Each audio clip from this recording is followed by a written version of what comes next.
Hey guys, it's Danconia and welcome back to the Overwatch League Roundup 2020, Team of Week 20. So we've hit that nice round week 20 and this week has been honestly bonkers. Again, I said last week that I had a ton of names on the list and this week is no different. There are a ton of names on the list again and it's actually bonkers how good some players have been playing this week. We've seen the meta obviously settle into less Ashe or Widow and played alongside the Tracer, and we saw a lot of double barrier. Especially we saw a lot of double barrier in NA, I should say. In APAC, it was a bit more varied. We saw a bit more Winston Zarya or Winston Hammond. So yeah, and this is also the last week of this hero pool. Next week we will have no hero pool, so it'll be interesting to see what happens. But this has been incredibly interesting this week. So I'm not going to delay, we're going to get straight into this, and for my supports, it's a little bit weird this week because we've seen a lot of BAP Zen, and that means we generally have two flex supports instead of having the more Lucio Brig role. Brig's obviously not available, but we haven't seen a massive amount of Lucio this week, mainly because there hasn't been a need for it. There's no Reinhardt really featuring too much, only on certain maps, for example. We'll talk about Reinhardt in a minute. But most of the time we've seen Sigma Orisa, so there hasn't really been a need for that Lucio, and it's been much better having the damage output from a BAP and a Zen and having the immortality field and stuff like that. So, my main BAP player, is what I'm going to say, is Twilight. Twilight, this is the first time he's featured on Team of the Week this season, and it's the first time he's featured for the San Francisco Shock on Team of the Week, obviously. He was fantastic on the BAP against Paris and against the Washington Justice. Especially against Paris, he was winning fights on his own at times, like 3-4 Ks from Twilight. I think we might have seen a 5k at one point. I can't quite remember. He was absolutely ripping people to shreds. And the amount of times I saw Twilight pick off DPS members of the Paris Eternal, I mean, I saw him countless times pick up Sparkle on the Genji, or sometimes pick up XZ if he's playing the McCree, or he's playing the Widow, or he's playing the Ashe, or sometimes he was playing the Tracer. So, yeah, Twilight had a fantastic week. A real fantastic week. I think he did get MVP in the Paris match, I think. He tested me on that. I think it was Violet in the Washington Justice map. I think the supports for this week for San Francisco Shock have been godly. They really, really have. We know how good they are, and Twilight has really, really turned up for the San Francisco Shock this week. So he's going to be that spot right there. But who is going to be the support alongside him? I actually have 3 names here. I've already mentioned Violet. Violet was obviously very good. He's always very consistent for the San Francisco Shock. It's not Violet though. I also want to mention Crillon of the London Spitfire.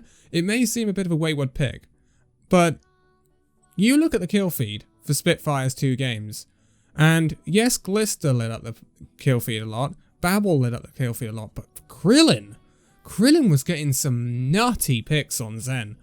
Constant headshots, orb volleys, like Jonak style. It was really good. I was really impressed with Crillon this week, but he's not quite getting it. I'm going to give it to Alarm. Alarm has popped up on this list quite a few times, especially earlier in the season. He hasn't been on it recently, but Alarm is nutty. And he can turn around, get a Transcendence off that just bails his team out completely, Philadelphia Fusion obviously, and then he's all of a sudden getting 2 picks on the Zen out as he comes out of Transcendence. It's bonkers how Alarm can carry fights. And yeah, I am going to give it to Alarm. So Twilight and Alarm are my supports, but mentions for Crillon and Violet especially. I was really impressed with Crillon this week. I really, really was. But moving on to our tanks, and this is where it gets a little bit interesting. We're going to start off with the off tank, right? And there's been some really good displays on the off tank this week. Gargoyle, I want to mention, and I know Florida Mayhem didn't win, so it isn't Gargoyle, but Gargoyle did have a fantastic display for the Florida Mayhem. He really, really did.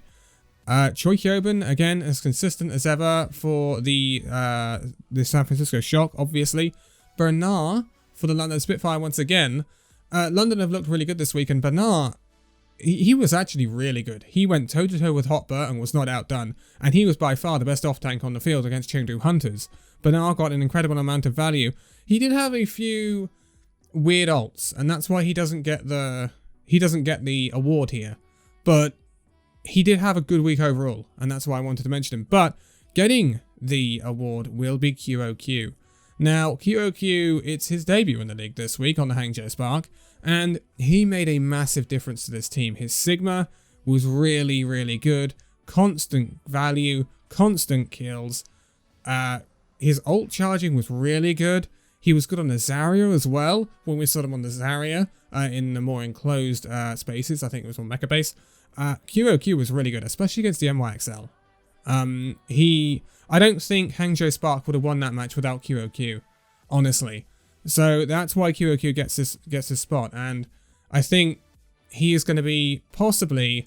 I mean, Architect was fantastic for Hangzhou Spark this week, but I think Kioku could be a bigger pickup, just simply because he's a stable off-tank player, and they haven't had that this season so far, with Sasson in the role and Rhea not really appearing, and now Rhea obviously on leave. So... yeah, I think Kioku is a massive pickup for Hangzhou Spark, and he played really, really well in his debut in the league this week, and I kind of expected it because he comes from the pedigree of Runaway, so he's going to be a good player. Moving on to our main tank though, I found this the toughest one to pick, I'm not going to lie. I'll give a mention to Gushui. Gushui was great for the Hangzhou Spark once again, and playing alongside Kioku, he looked fantastic. I mean, that could be a really good tank line coming up there, so... watch out for that one, but I'm going to give it to the Los Angeles Valiant and Dreamer. Dreamer, I loved his play this week. I'm not going to lie. His positioning was great on the Orisa. He was, I think, out-tanking Fate against the Florida Mayhem. Not too much. Fate did hold his ground, mostly, but Dreamer was ever so slightly better. But what stuck out to me for Dreamer was the Lijiang Tower first map that Valiant kind of dominated. Dreamer his aggression was great. The Mayhem couldn't handle him, and he did some stuff that really caught the Mayhem off guard. There was a 5-man shatter that I distinctly remember that completely won a fight, but also a charge that caught Fate, I think it was. I think it was Fate, or was it Gargoyle? No, I think they played double barrier. I think it might have been Gargoyle. So it caught them out anyway, and it was such a short-range charge, but Mayhem didn't expect it. So I liked that unpredictability from Dreamer's play this week, and it really served the Los Angeles Valiant well. Valiant have really impressed me this week. So yeah, Dreamer gets my main tank, and I think that's actually the second time he's been on this list. Dreamer has been on it before, but we are sticking with the Los Angeles Valiant because we're going over to the DPS now, and there has been a lot of really good Tracer play on the show this weekend. Dante, I cannot go without mentioning him. He was really, really good for the Houston Outlaws this weekend. One of the main reasons why they were able to beat the Los Angeles Gladiators. Striker, obviously, it's great to see Striker on the Tracer again, and Striker is fantastic on that Tracer. Not so much the Tracer, but Architect. I want to give a shout out because Architect was really, really good on Hangzhou Spark, and he played a variety of roles, which was really, really cool to see. We saw massive Tracer players, but I don't think anyone bigger than Shax this weekend at Los Angeles Valiant.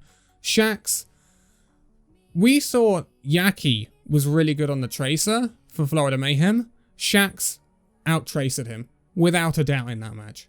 By far, this was one of the most inspired performances I've seen from a Tracer in a long, long time. Shax was fantastic, alongside KSP as well, who gets a mention in the next role. Shax was phenomenal on the Tracer this weekend. Phenomenal. And we have seen some fantastic Tracer play. We've seen it from Glister, we've seen it from SBB at times, although actually I would probably put Glister above SBB. There has been some fantastic Tracer play. We haven't seen Tracer play like this since Season 1, I would say. Because we didn't get to see Tracer last year because of GOATs and stuff like that. In Season 1, we got to see really incredible Tracer play. Remember Profit on the Tracer and stuff like that. We've seen Carpe back on the Tracer this week. He's been fantastic as well. So it's great to see this Tracer play back, but Shax was at the pinnacle of it this weekend. And that's why he gets this he gets this one. But lastly, and I think this one's going to trigger a few people, I'm not going to lie, but this is the more long-range hit scan role. And there's a bunch of people you could have had in here. Again, KSP I mentioned just now. Shockwave of the Vancouver Titans, because Shockwave was just running the show against the Dallas Fuel in the absence of Decay. Ans of the San Francisco Shock was really, really good. But I want to give this to a more left field option. I want to give it to Babel of the London Spitfire. And the reason I say this is he was really good, right? He was really good. Not only against the Chengdu Hunters, where he was clearly the best Widowmaker on the field, but against the New York Excelsior as well. This is a complete rookie coming into the league. This week is the first time we've really seen Babel on show, because a lot of the time London have been electing to go with Glister and Although, and putting Glister on the long-range hit scan. This week London changed it up. They put Babel on the long-range hit scan, they put Glister on the Tracer, and it works. It really, really works, and London need to stick to this, because Babel on the long-range hit scan unleashes that Glister Tracer, and Glister is a maniac on a lot of the heroes he plays, but he was a really good Tracer this weekend, and that's why he got an honorable mention just now. But Babel, they're not sacrificing anything by putting Babel on the Widow, or the McCree, or the Ashe, because Babel was great. And what I love about Babel, actually, is he seems to have a very, very different style compared to a lot of other Widowmakers especially, which we saw Babel actually play a lot, although he did carry on the McCree against Chengdu at times. He seems to have this thing of, well, he doesn't flick to a head. He doesn't have these outrageous, oh my god, he's flicked 180 and killed someone. He waits. He's patient. He's an incredibly patient Widowmaker player. And he waits for the perfect moment when they come into his crosshair. He doesn't do any outlandish stuff like that. But he went toe-to-toe with Nene, and had a really, really good value against Nene against the NYXL. He was definitely one of the best DPS, if not the best DPS on the field in the Chengdu game. That's without a doubt. And I think he could be... I mean, this is some of the first play we've seen from Babel, right? He could be a revelation for the Spitfire going forward. I mean, we always talk about the way in which this Spitfire squad is developing, and this week has been a very big indication that it is developing. Finally. It's been a while, hasn't it? But, Babel could be a spearhead of this. Babel and Glister, this week, have been one of the best DPS duos in the league, in my opinion. Just, they were carrying fights at times against NYXL. This isn't carrying fights against Chengdu Hunters, or Vancouver Titans, or Washington Justice. This is carrying fights against NYXL, one of the best teams in the league. So, I think this was really a proof of concept week for both of those players, but Babel especially, that there is talent in that roster, and all they need to do is nail it down. But that is my team for this week. It's Twilight, Alarm, Kioku, Dreamer, Shax, and Babel. And I'm sure you guys will have your own opinions in the comments. Anne's could have easily been in over Babel, but I think I didn't just like Babel's play, I liked the difference in play compared to other Widowmaker players, and that's why I've put him in there. And there are arguments to be made for Gargoyle and Banar in the off-tank role. I don't think I can really think of another player but Twilight for that role. Twilight was just too good. And I'd love to hear any other opinions on main tanks as well. Yeah, because that was the one I found toughest this week, but I thought Dreamer stood out the most. But I am going to leave it here for this one. So, thank you guys so much for watching this video. If you'd like to give a like, subscribe if you're new, and I'll see you in the next video. See you then.